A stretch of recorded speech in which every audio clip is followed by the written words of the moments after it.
This is an interview with Jim Brown from his home in Carlisle, Carlisle. Ohio. Jim, can you tell me about how you got your name and what position you are in the family of Hattie and Biddle Brown? James Anthony Brown is the name they allotted to me. James from my dad's father, Anthony from my mom's father. I'm the ninth one in line. And seemed like Dad and Mom had a little more experience by the time they got to me. That's pretty distinguished, both being named after both grandfathers. They, the way I understand it, they were completely two different people. I mean, two different personalities altogether. Grandfather Brown, James Dolliver, was a more assertive sort of person, and Anthony Miller was more of a reserved, quieter type person. But I mean, he was a man with his own ideas. But still, they were two different, completely personalities. And I didn't know about Grandfather Brown, but I did Grandpa Miller. Just a while, because he died, I think, in 45, and I was, maybe was 42. I don't know, one of those years in there, because I was just in grade school, and I used to come by when he was sick. He died of cancer. I used to go by at Riddle's Branch, where he lived, up from the school, just a little ways up between where we lived. And I used to stop by and see him. I didn't really know what I was doing. I just stopped to see how Grandpa was. I didn't know how critical he was. Do you think Granny had a lot of his personality? Oh, goodness, yes. A lot like him? Yes, he had a green thumb, like Granny did. And there were lots of times walking home from school, from Mallory School, we would, of course, we had to walk back and forth to school every day. And it was just a pleasure to walk up Riddle's Branch and to see Grandpa. And he always had a nice garden, grapes and fruits, and hair just as white as snow, just about like Mom's when her hair got gray. But Grandpa Brown, I say I never did get to know him. He died in 29, so I wasn't born until 32.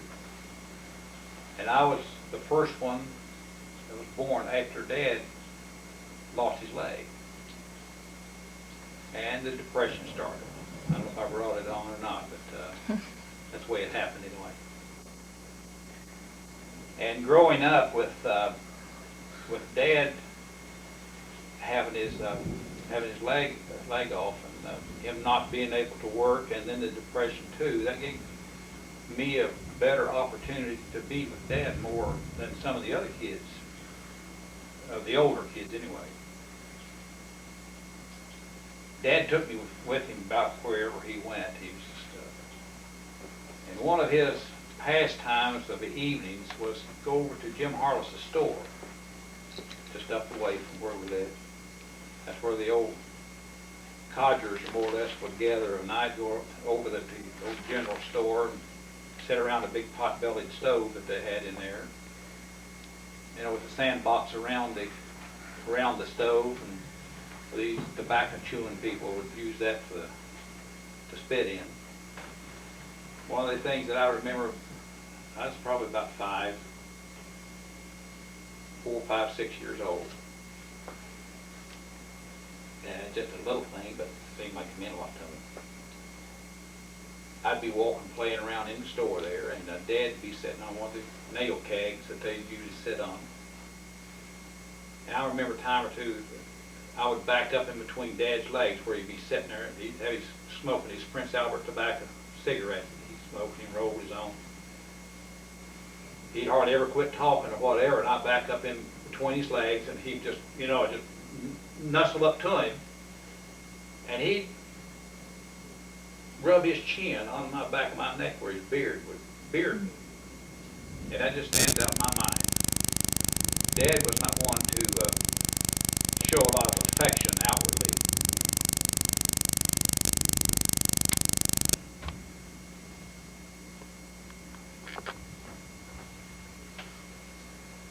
Did you cut that? Now, he wasn't one to show affection too much, but I mean, he had his ways, and we always knew that he loved us. But all the other times, you know, like I say, it was such an opportunity to be with him all the time because it was, he didn't have anything else to do, you know, because there was no work and he was home. And he always made sure that we stayed busy. Because his philosophy was, a busy kid don't get into trouble. But he was a hard worker, and he expected us to do the work. And I was fortunate enough to be able to be taught by him to work hard. Lots of times I felt he was unfair when I was a kid at the time. Because I see a lot of the other kids out playing and having a big time, I thought, and so forth. But as the time went on, I could see where he was coming from. And I know a time or two I got caught smoking when I was about 7 or 8 years old. And we had a tool shed we built across the alley.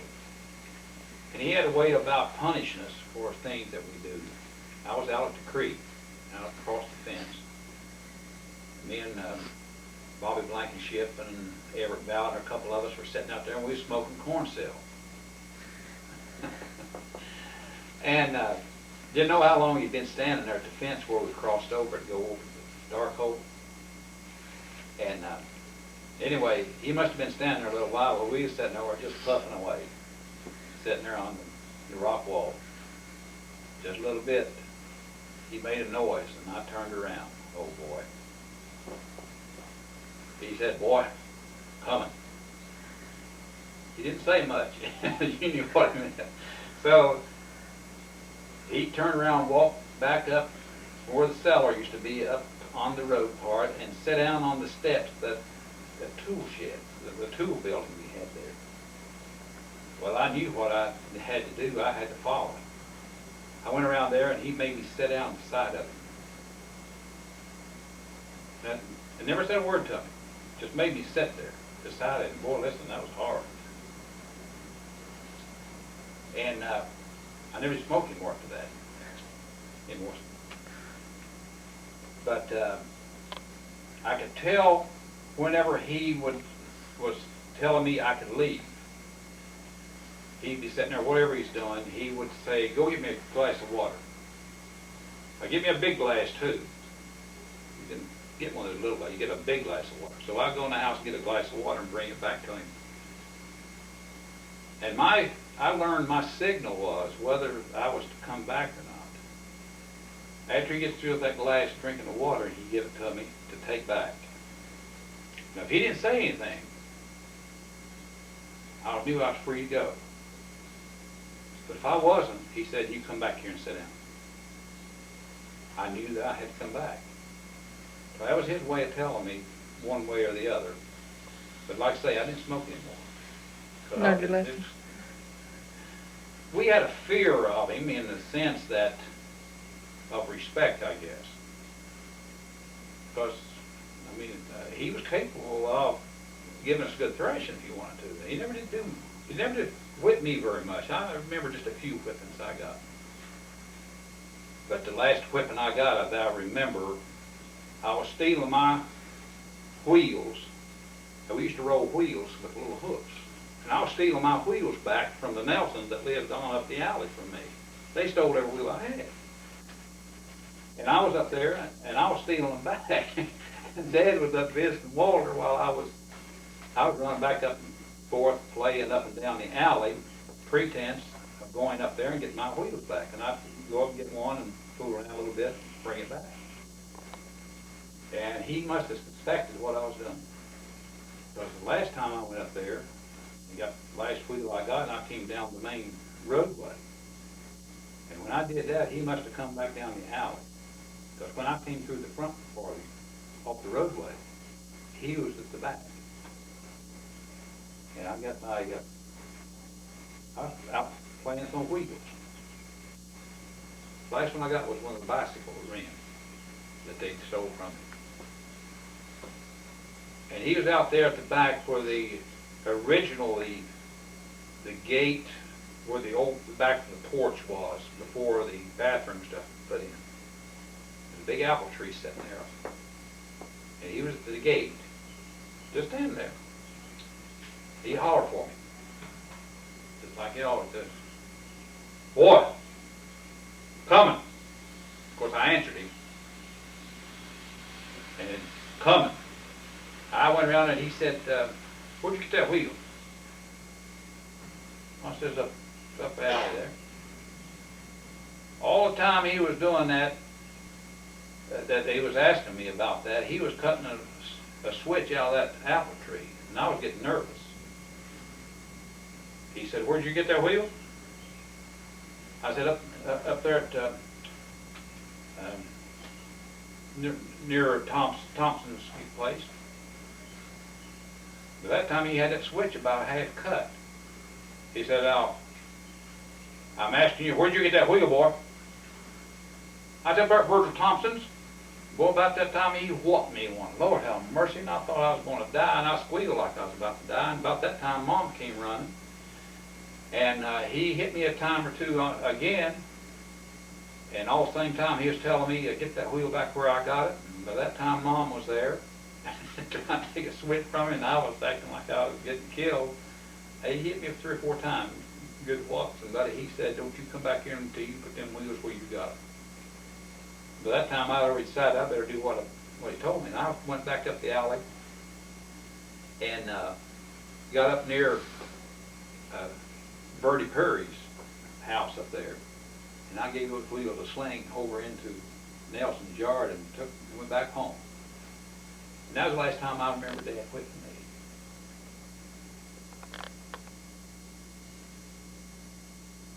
Okay.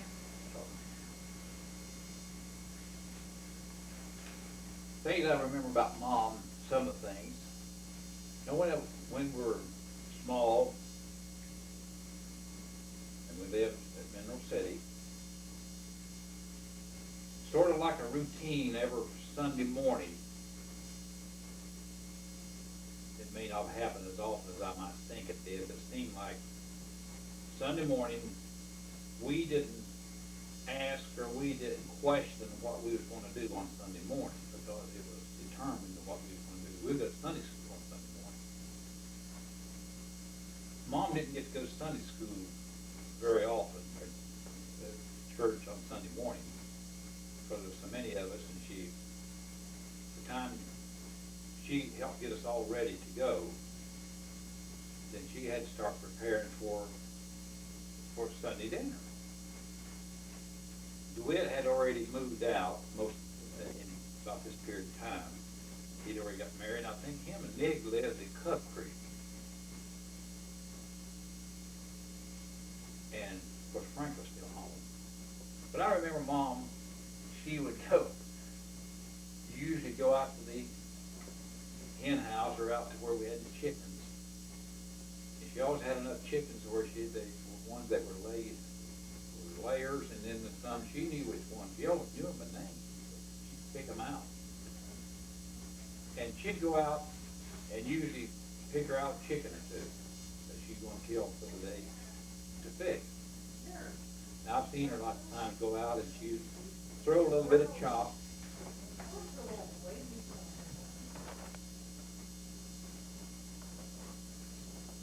Like I say, she knew her chicken almost by name. And knew the ones that laid and which ones didn't. So she'd go out, get a little bit of the chop and stuff to feed them. And she'd sprinkle a little bit of chop in an area where she'd spot her a chicken or two, put a little down. And then she'd pick out one of them that was in that crowd she'd walk right up behind it and grab it by the legs.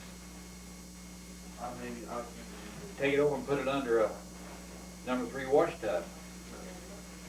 If she's gonna get 2, she'd do the same thing again. She'd find her another one, go over and get it, put it under that tub. And then she wouldn't feed the rest of them. And whenever she got ready, those 2 would be left there until she got ready to steal them for dinner.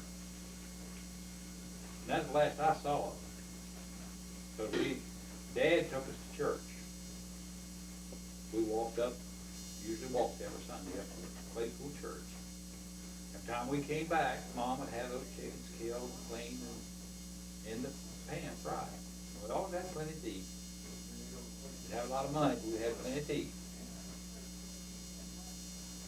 But it was it's just a thing that we felt like this is the normal thing to do, because it was the way we were taught. And we felt protected. And during that time, it was a bad time for everybody. We didn't know we were poor. As kids, we didn't realize we were even poor. But everybody was the same shape, it seemed like. I can relate to the Waltons on TV, the way they lived and made out, the way they lived. I think we were a typical sort of family in that way. The only people we really thought was well off was G.J. Solid. Lived out in Mallory, right, had it owned the coal mines down there. But growing up, as being naive about things, I thought Mommy was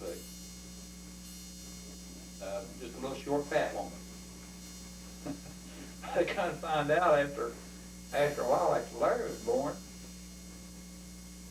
I found out she'd been pregnant all the time. Because I never did see her till she shaped up after she had Larry. I mean, she thinned up. She wasn't too big a woman after all. But I thought she was just a little fat woman. But she was pregnant all the time. I think Dad and them, they found out what was causing it, and they finally quit. So I always tell a story. I always tell a story about Mom finally quit having kids because she got her hearing aid. And after she got her hearing aid, found out when they went to bed at night, Dad would say, "You want to go to sleep for what?" Before she got her hearing aid, she'd say, "What?" And they had 13 kids.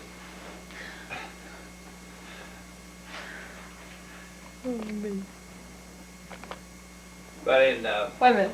Let's see. Okay. the 3 older ones that's already gone on, DeWitt and Frank and Sis. For Sis, she was sort of like a second mom. Always looking out for somebody.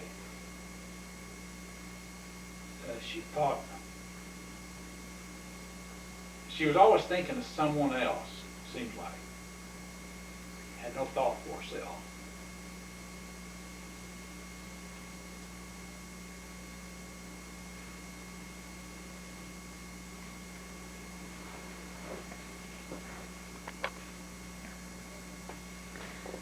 Sis was a special person. I mean, she was just a special cut person, and I think. She was such a leader in the church, and as I say, she was always thinking of someone else, it seemed like. That's the way we felt about her anyway. And she was such a help and inspiration to all of us, including DeWitt and Frank. And she was a leader. But she lived her life that was a great example. And we owe a lot to her for our, because lots of times Mom couldn't be there. Sis was. In a lot of cases, even though Mom was there, this thing that we all turned to Sis for. Frank and Dee, Frank was, him not working as much, see, Nig was younger, and Nig went to work in coal mines real early, so I didn't get to see Nig as much as I did Frank. Frank was at home more, because he didn't work as much because of his ailment and stuff. And he was a great influence on me in doing what I like to do in the carpenter work and so forth. And Frank was a good communicator. You could talk to Frank, and he would, of course, he was kind of a con man too. He'd get you to do so much things for him too, but I learned so much from him. And by being around him more than I was any of the others, actually I can relate to him quicker, maybe more so than I do anybody else. And of course, DeWitt being older and away from us more, I just remember DeWitt as being my oldest brother. And I got to know him better, I guess, in my later years than I was even in the younger days, because when he got married and left when I was probably 11, 12 years old. So I didn't get to be with him as much as I did Frank and Dad and Sis. You got to work with Frank on a lot of houses. A lot of houses. Frank built a lot of houses and stuff, and I worked for him a lot in doing so, and I learned a lot from him. Where did Frank learn what he knew? Dad, Frank being, learned a lot of his from Dad. But Frank was a pretty sharp fellow and doing a lot of things. He learned to be an electrician, more or less. He could do any plumbing. He could do the electrical part. That doesn't, it's not taken away from any of the other boys and all, but I can relate to him more so than I can the other because he was there. And I was fortunate enough to have Dad at home with his misfortune, probably then more so than my boys were fortunate. They weren't as fortunate as I was, because when my boys were growing up, I wasn't at home like my dad was. And it makes a difference. So the struggle to bring your boys and kids up, you almost have to be there, whatever circumstances. So I learned a lot from Frank, and then as the years went on, Frank started having his problems with drink and so forth. And then in the later years, it seemed like I got better acquainted with Nig. In the last 10 or 15 years, I've gotten more acquainted with Nig than I was back earlier, because Nig left home early. I was only about 10 or 11 years old when Nig got married, I think.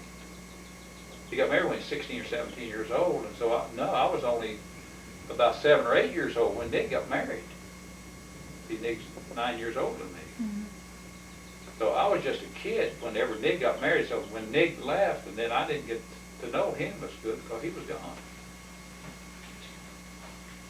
So, let's cut that. When I started to grade school, actually we started in the primer, which is probably similar to the kindergarten now. And we were going into the Baptist church beside the Mallory grade school. And I didn't realize it at the time, but I found out that all I had to do was not go to school is tell Mom I didn't feel like I wanted to go that day, and she didn't let me go. I started in school with different ones of the kids around there. Everett Bowden, Bobby, Blankenship, Phyllis McCain, and those are the ones that come to mind right off. We all was in the primer together. But not going to school every day like I should have. They didn't think I was ready for the second grade. So I had to go to the first, me and 2 or 3 other people. They just held us back and to start first grade, and the rest of them went on second. I didn't know what was going on. Couldn't find out. It just wasn't that. I just didn't have. Sometimes I didn't have the lunch money and stuff to go on when I was a primer. But maybe it's just a blessing in disguise that I started in the first grade. Miss Claypool was my teacher, and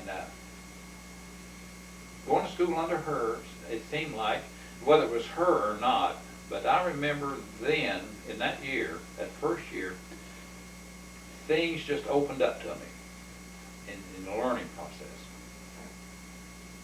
And I couldn't hardly, she had to almost threaten to spank me to keep me quiet on answering questions, because she would ask certain people questions.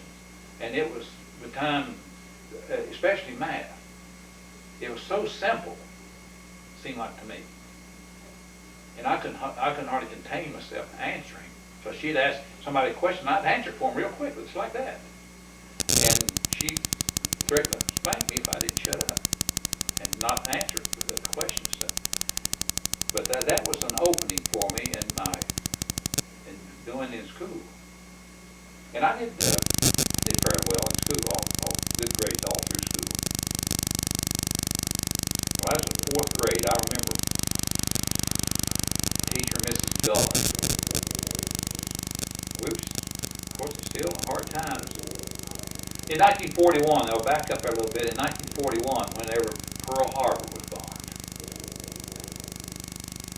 I remember Mrs. Claypool wearing a pin that had a remember and then a pearl. Didn't spell it out, but it was a pearl. And Harbor, remember Pearl Harbor. Miss Claypool wore that in the 42. I think I was in the 2nd grade then. And that's another vivid memory that I had of that when Pearl Harbor was bombed. Then about the 4th grade, Mrs. McDade was my 4th grade teacher.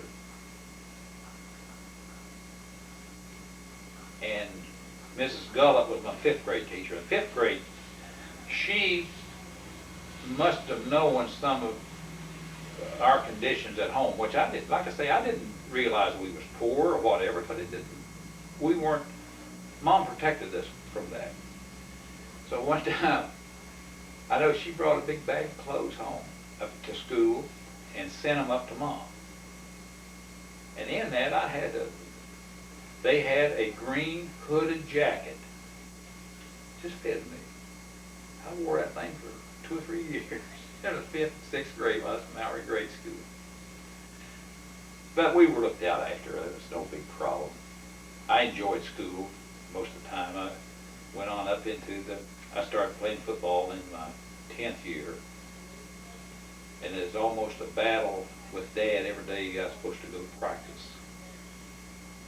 And I'd have to quit about 2 or 3 o'clock in the afternoon, whatever he had me doing,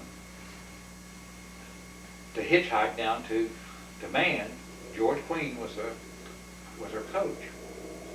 And he was pretty radical about being on time and being there every day. If you're going to play, you're going to have to be there. And it was almost a battle every day with Dad. And I seemed to being able to reason with Dad in a lot of cases. I never did sass Dad. I didn't. We just weren't taught to sass. But one day I got a little aggravated about it, and I said, Dad, now you got to understand now. Whenever you have something for me to do, now you might as well plan around me to leave at 3 o'clock, because I got to go football practice. Because when it's 3 o'clock, I'm going to leave now. I have to go. He never did say yay or nay. But when the time came 3 o'clock, I just left. He never did say anything. And that's the way I had to deal with Dad about that. He wouldn't say it's okay to go, but he just didn't say anything when I left. Till he got, I don't think he ever went to the football game and stuff. I think he went to Larry's ball game and stuff. enjoyed school, and I had a good time, and I had some good teachers. And I even went as far as enrolling in West Virginia University in '51. My goodness, when you come out of a place like Man, the size of Man, and you was top dog about in everything that you went about. You did president of the student body and all the things I participated in, and I was in there. I was kind of a top dog. When I went to West Virginia University, and talking about getting the air let out of your balloon, you go into a school with about I don't know how many thousands of students it had, and especially being a freshman. My gosh, you're just another peon. You ain't nothing. Did you get a scholarship to WVU? No, I You got offered one? No, I had to pay for it. And I was up there about a month. Boy, listen, I guess that's the worst case of homesickness, or that's the worst kind of sickness you can have. I thought I was going to die. I got about 80% of my money back and come on back home. Gave it up.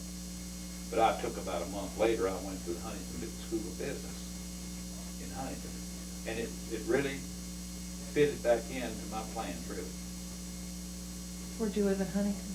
At 1215 Fifth Avenue. There was a boarding place up there that just catered to male students. And I had a room up there. I think it cost me about $7 a week. Paid my tuition at the school. I worked, I went there from November of 51 through up into June of 52. And I worked at the Camden Park Recreation Center, or Camden Park, all during the 52 summer. Had a, it was a nice little job, and made enough money to pay my rent and so forth, but at the end of the season, I didn't have much to go on from there. Things didn't work out for me. And I got acquainted with a Marine recruiting sergeant in Huntington. And that was during the Korean War. Vernon and Grover and different ones were already in service. Vernon had gone into Marines, and Grover's in the Army. And things were looking bad in Korea. 1950 up through 52. So I went ahead and enlisted for 2 years in the Marine Corps. And when I got out of there, I didn't have to go to Korea. They started talking at Panmunjom in January of 53 or something like that. So things had quieted down to the point they weren't sending a lot of people back. So I didn't have to go over there, but I was available. I went into the 2nd Marine Air Wing. But that was a great experience in the Marine Corps. I wouldn't want to go through it again, but you got a big lesson out of that on how to survive, more or less, and how to take care of yourself. And it's discipline. But I wouldn't want to go through it again. Came out of that, and then, of course, when I came back, I went into carpentry. After my little stint in the Marine Corps, I came back with, I got signed up with the local union in Logan, the 3rd year apprentice carpenter. We built the first job was on the new high school. After I got out of the Marine Corps, I went into the local union in Logan and got a 3rd year apprentice carpenter. And first job was building the new high school at Man over there in the Brock House. And that, my mind's going blank.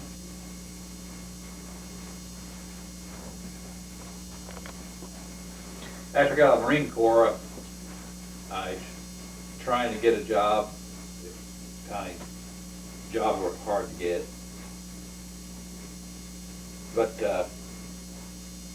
DeWitt encouraged me to go to the local union in Logan, in the carpenter union down there. So he was working with some outfit, and he brought up a subject about getting in the carpenter union. So we figured from the experience that I had with Frank and the things I did with him before I left the Marine Corps, that we'd try. So we went down and got everything lined up. DeWitt went with me to get me lined up. He knew some of the guys in the local union there. Got the application, we got everything cleared up, and they set me up with a third-year apprentice, which is probably at that time, well, actually it was $2.12.5 an hour, which was about 75 cents more an hour than normally you'd get as a labor job, which is on the level to moving up to the journeyman carpenter. And the job I had was building a new high school in Man. And so that led to the carpentry trade that I ended up with when after that I got married, and to Libby Bell, that mother of my 4 kids, which is Butch and Tina were born back in Logan, West Virginia. And then we left there and came to Ohio in 1961, January 61.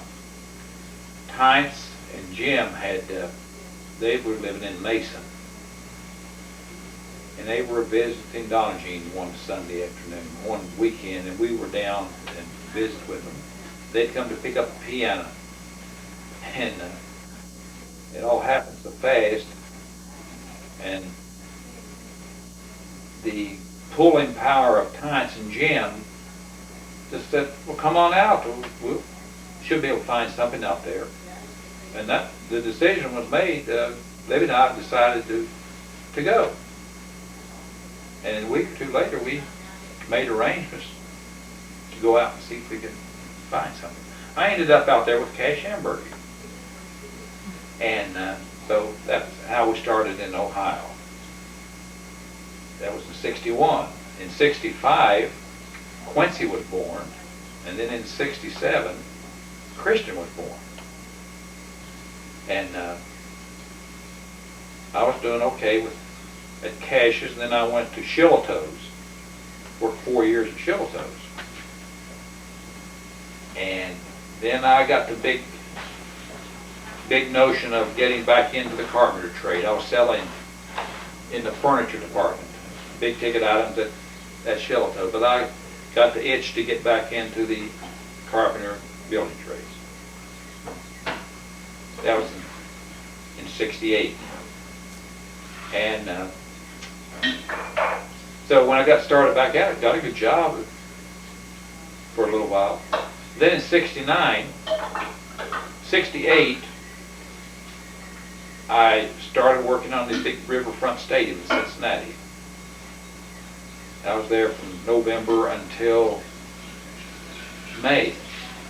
I was a carpenter foreman on that job with Huber, Hunt, and Nichols.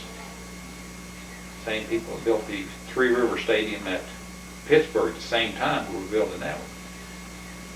And then on May the 4th, Libby died.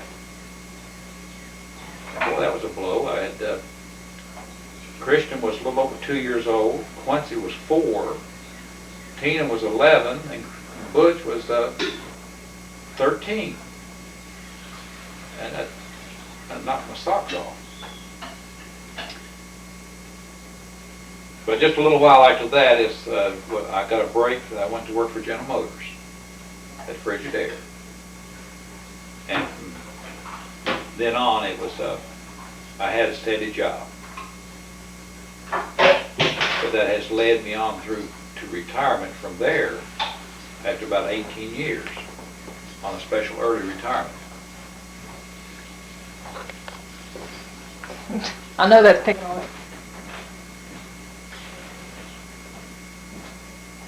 In 1971,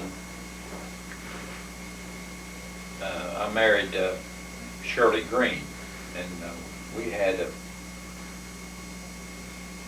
beautiful little daughter, Debbie.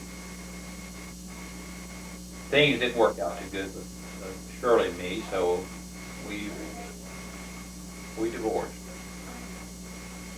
And of course, in the course of time, I met Dolly, and we got married in '76, and it's been a very successful marriage, and we really have enjoyed each other together and still do. Dolly has two growing kids, Rick and Debbie. She has a Debbie too, and they're two fine people. And so that gives me a total of 5. And I don't know how many grandkids I got now. There's another one on the way. Chris and Rocky have another one coming in June or thereabout. And so that'll make about 7 or 8 that I have. And boy, they're a joy. Every one of them I can get a hold of.